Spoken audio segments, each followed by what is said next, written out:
The Russian ambassador revealed more. The choice of picking Vladivostok City to host the summit venue was no coincidence.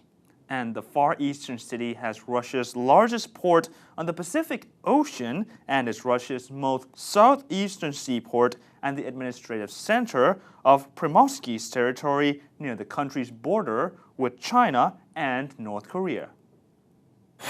So why was Vladivostok a chosen place to host the APEC this year? Yes, choosing Vladivostok for as a venue of the summit was not accidental. First of all, Russian Federation strives to integrate into the economic space of Asia and Pacific. And you know that 2/3 of Russian territory is situated on Asian continent. So it's quite natural that we pay much attention to developing contacts, trade and investment activities with these countries. Vladivostok is one of the biggest cities near to this region. It's also the capital of Far East Federal Region of Russian Federation, one of 76 regions of the country. It's the big port. It's the industrial and economic center of this region. It possesses quite extensive infrastructure and logistics. So that's why it was chosen as a Vladivostok as a venue for the summit. Of course, we strengthened the infrastructure. For example, 3 new bridges were built. One of them very big and very beautiful bridge connecting Vladivostok city with Ruski Island, where the summit took place. And also we expanded the State University of Vladivostok, and in the campus of this university, many guests, so to say, were situated while conducting this summit. What can we expect from Russia's role into the ASEAN region in the future? As I told you, we are going to integrate into the economy space of Asia and Pacific, and we are going to use technology, to use experience, to use investments from this very big, very vast and very rich region. But it's, as I stressed, it's mutually advantageous deal, because we also can be of interest and of great use for these regions countries, because you know that energy supplies, the possibilities of using our technologies in outer space, in peaceful use of atomic energy.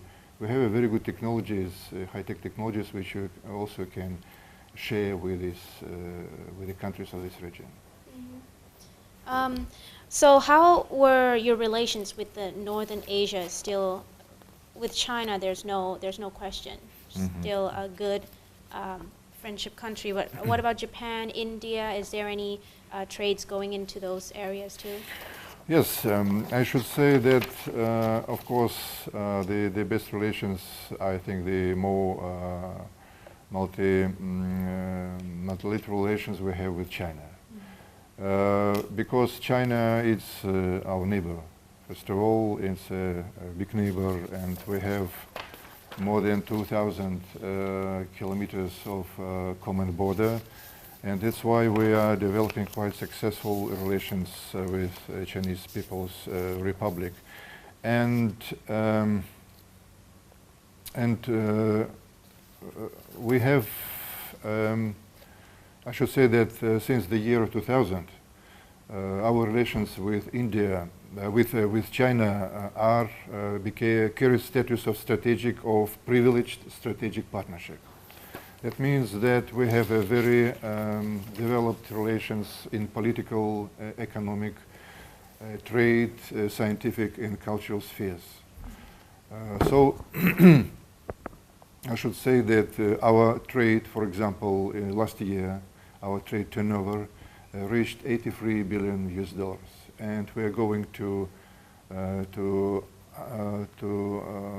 reach 200 billions by the year 2020. There are very good political cooperation between our countries. There are regular meetings between the leaders of our countries. Practically several times in a year we have summits. We have various very big programs in various trade and economic spheres, such as energy cooperation, so including oil, gas, coal, atomic energy, and renewable sources of energy. So China, as well as other countries of this region, will benefit from the Siberia Pacific Ocean pipeline, which will soon connect our oil derricks and with the production center in the region. So we have also very good transboundary cooperation because we're neighbors. And the regions of Siberia and Far East are connected and have good relations, trade and economic relations with the northeastern regions of China. And we're going to continue to deepen these ties. It's interesting that we have a very developed culture exchanges. For example, lately we had the Year of Russia in China and the Year of China in Russia. It was a very impressive and very big events showing the culture and the history of both countries. And we believe that this is very important to get acquainted our people with the culture, with the history, with traditions of each other. It is very good for people-to-people context, to develop people-to-people context. Besides economic development, His Excellency Ambassador MARIYASOV explained that Russia has a long-standing history with many countries in the Asia-Pacific.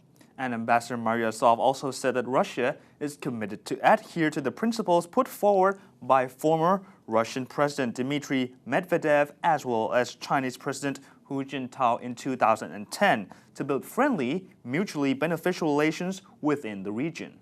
Therefore, supporting the maintaining of a respective atmosphere among countries in the East and formulating a basis of code of behavior to ensure security within the region. Well, as I told, because Asia-Pacific region is a driving force of global development becoming now, and it's now is emerging as a new polycentric world center. That's why we pay much attention to cooperation with the region. And ties and contacts and relations with Asian Pacific Ocean is one of the main priorities of our foreign policy. And wide involvement in regional political and economic cooperation and integration is a deliberate choice of the Russian Federation. And it is a long-term policy towards carried by our country in a constant and systematic way. Of course, we are not newcomers in this region. You know that we have a long-standing history with many countries of this region. For example, Russia, our support was very important and contribution to the national independence of many countries. China, India, Indonesia, Mongolia, Vietnam, Cambodia, Laos, and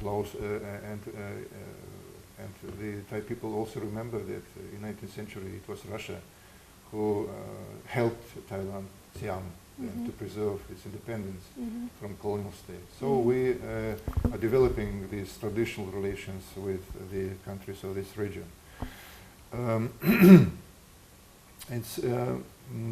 That's why we are trying to make initiatives to improve situation, political and economic situation in this region. I'd like to stress only one initiative. In September 2010, the then Russian President Dmitry Medvedev and Chinese President Hu Jintao, they came forward with a joint initiative on strengthening security in Asia and Pacific. They called the nations, all nations of this region, to adhere to the following principles in their relations. They are to respect sovereignty, independence, and territorial integrity, not to interfere in the internal affairs of each other, to reaffirm the commitment to the principle of equal and indivisible security in this region, not to use or threaten to use military force in bilateral relations, not to use or support any actions aimed at overthrowing governments or undermining stability in other countries. So this is a set of principles which is very important for these countries, and I should say that many countries reacted positively to this initiative, and this is, in our opinion, is a good base for developing friendly and mutually beneficial relations in this region. So we hope that it can be the basis for more close cooperation and solving the existing problems in this region, especially in formulating the abiding code of behavior. This region, which is an urgent theme now, and which is very important to solve the problems of this region. So I think, I believe that our country will make its contribution to security and to developing of this region. Okay. Thank you very much, sir, for your time with us today. Thank you. Thank you very much.